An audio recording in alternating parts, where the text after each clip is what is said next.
கடங்குக்குள்ள 2 சீரக சம்பா விதை விதைச்சேன் செங்கலறுத்த கடங்குக்குள்ள 2 சீரக சம்பா விதை விதைச்சேன் நான் சீரக சம்பா விதை விதைச்சேன் அல பச்சை கிளி வந்து கொத்து முன்னு சொல்லி பறந்து கும்மி அடிங்களம்மா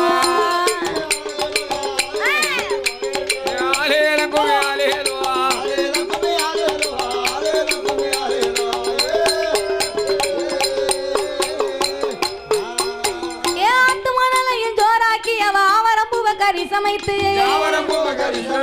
ஆட்டு மணலையை சோறாக்கி அவ ஆவரம்பூவ கறி சமைத்து ஆவரம்பூவ கறி சமைத்து அவ தெக்க இலையில சொரு விட்டு அதை திரட்டி தும்பளை சிக்கியம்மா